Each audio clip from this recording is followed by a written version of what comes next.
बिस्मिल्लाहिर्रहमानिर्रहीम। अस्सलाम वालेकुम। मैं हूं सुहेल जावेद। आज 13 अगस्त की तारीख़ है और जुमेरात का दिन है। अफ़गानिस्तान के सूबों बदख्शा और पंजशेर में तालिबान मुखालिफ हमलों में तेज़ी आई है और मजमूई तौर पर इन दोनों सूबों में 7 तालिबान हलाक कर दिए गए हैं, जबकि 18 तालिबान शदीद ज़ख्मी हुए हैं। 5 तालिबान के लापता होने की इत्तलात भी सामने आ रही हैं। इस हवाले से इस वीलॉग में बात करेंगे।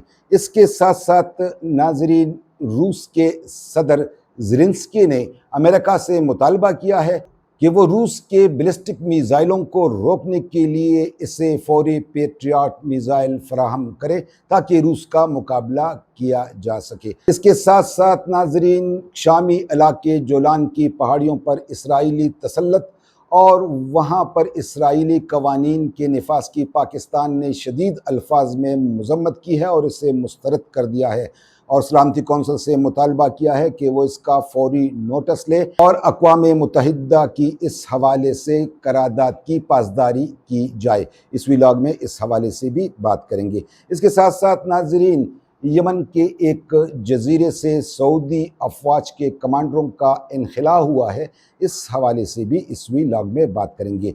इससे कबल नाज़रीन कि मैं अपनी इस वीडियो की तफसीलात आप तमाम दोस्तों के साथ शेयर करूं, आप तमाम दोस्तों से गुजारिश है कि जिन्होंने अभी तक मेरे इस चैनल को सब्सक्राइब नहीं किया है, इनसे गुजारिश है कि वो इस चैनल को सब्सक्राइब करें। नाज़रीन, इस वक्त अफ़गानिस्तान से कुछ अच्छी खबरें नहीं आ रही।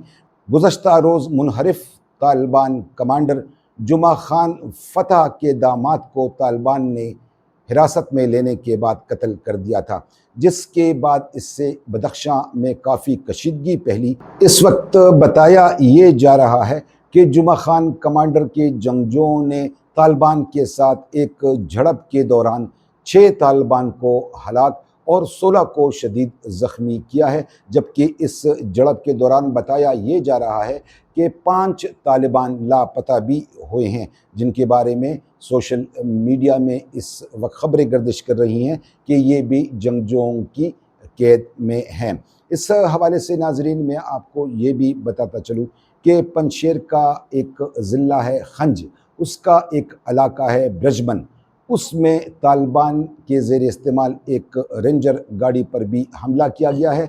इस गाड़ी को मुकम्मल तौर पे तबाह किया गया है और इसमें तालिबान का एक एहलकार हलाक हुआ है, जबकि 2 एहलकार ज़ख्मी हुए हैं। अगर देखा जाए नाज़रीन, तो गुज़श्ता चंद दिनों के दौरान तालिबान मुखालिफ इत्तेहादों की जानिब से इस वक्त तालिबान रजीम पर हमले किए जा रहे हैं और इन हमलों के नतीजे में बड़ी तादाद में दोनों अतराफ से हलाकतें हो रही हैं। नाज़रीन, रूस के सदर ज़ेलेंस्की ने अमेरिका से मुतालबा किया है कि इसे फौरी तौर पर रूस का मुकाबला करने के लिए पेट्रियट मिसाइल फराहम किए जाए, क्योंकि इस वक्त रूस की जानिब से बैलिस्टिक मिसाइल फायर किए जा रहे हैं और यूक्रेन के दारुल खिलाफा कैफ में इस वक्त शदीद खौफ की फ़िज़ा बरकरार है, जिसकी बुनियादी वजह ये बताई जा रही है कि कैफ में खौफ व हिरास की वजह रूस की जानिब से वो मिसाइल हैं जो इस पर मुसलसल फायर किए जा रहे हैं। यूक्रेनी सदर ज़ेलेंस्की ने कहा है कि इस वक्त यूक्रेन के पास बैलिस्टिक मिसाइल रोकने के लिए कोई मुतबादिल इंतज़ाम मौजूद नहीं और अगर इसे 10% भी पेट्रियट मिसाइल फराहम किए जाएं तो वो 3-4 महीने तक रूस के बैलिस्टिक मिसाइलों का मुकाबला कर सकते हैं। इन्होंने अपने एक बयान में कहा है कि पेट्रियट मिसाइल के हुसूल के लिए वो कोई भी बड़ी से बड़ी कीमत देने को भी तैयार हैं। ज़ेलेंस्की ने इस मौका पर यह भी कहा है कि बदकिस्मती से मिडल ईस्ट की जंग में अमेरिका और इत्तेहादी अफवाज के पास जो मिसाइल ज़ख़ीरा था वो ख़त्म हो चुका है और इस वक्त तकरीबन वो ज़ख़ीरा 20% रह गया है, जिसकी वजह से अमेरिका को भी मुश्किलात पेश आ रही हैं कि वो हमें रूस का मुकाबला करने के लिए पेट्रियट मिसाइल फराहम करे। नाज़रीन, पाकिस्तान ने अमेरिका और कोलंबिया के बाद मकबूजा शामी इलाके जोलान की पहाड़ियों पर इसराइली तसल्लुत कबूल करने के बाद شدید رد عمل کا اظہار کرتے ہوئے اسرائیلی تسلط کو مسترد کر دیا ہے اور واضح کیا ہے کہ مقبوضہ علاقے میں اسرائیلی تسلط یا وہاں پر اسرائیلی قوانین کھلی بین الاقوامی خلاف ورزی ہیں۔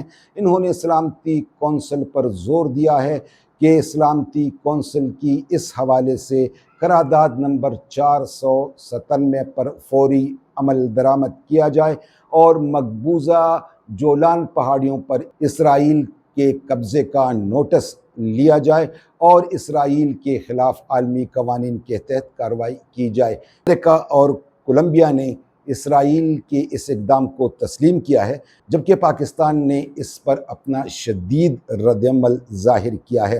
دفتر خارجہ کے ترجمان نے واضح کیا ہے کہ مقبوضہ شامی علاقے جولان کی پہاڑیوں پر اسرائیل کا تسلط غیر قانونی اور عالمی قوانین کی خلاف ورزی ہے اور پاکستان اسے سختی سے مسترد کرتا ہے۔ پاکستان نے اقوام متحدہ کی سلامتی کونسل سمیت اقوام عالم پر بھی زور دیا ہے کہ وہ اسرائیل کی ان یک طرفہ کارروائیوں کا نوٹس لے اور اسرائیل کے خلاف سلامتی کونسل کی قراردادوں کی خلاف ورزی پر ایکشن لیا جائے۔ ناظرین، اس وقت یمنی جزیرے سختری سے سعودی افواج کا انخلاء شروع ہو گیا ہے۔ اس حوالے سے سوشل میڈیا پر گردش کرنے والی خبروں کے مطابق سعودی افواج کے کمانڈر مرکزی شہر کے حدیبو ایئرپورٹ سے روانہ ہوئے ہیں۔ وہ کس مقام کی طرف گئے ہیں یہ نہیں بتایا گیا، البتہ یہ واضح ہوا ہے کہ اس جزیرے سے جو سعودی افواج ہیں وہ اس وقت نکل رہی ہیں اور تقریباً سعودی افواج وہاں سے نکل گئی ہیں۔ اس حوالے سے بتایا یہ جا رہا ہے کہ یمن حوثیوں کی جانب سے اس ہیڈ کوارٹر پر جو سختری کے علاقے میں واقع تھا حملہ کیا جا سکتا ہے، اس لیے یہاں سے سعودی افواج کا انخلاء ہوا ہے۔ واضح رہے کہ حوثیوں کی جانب سے سعودی عرب کی جو توانائی کی تنصیبات تھی اس پر حملے کیے گئے تھے اور اس وقت دونوں ممالک کے درمیان کشیدگی پائی جا رہی ہے۔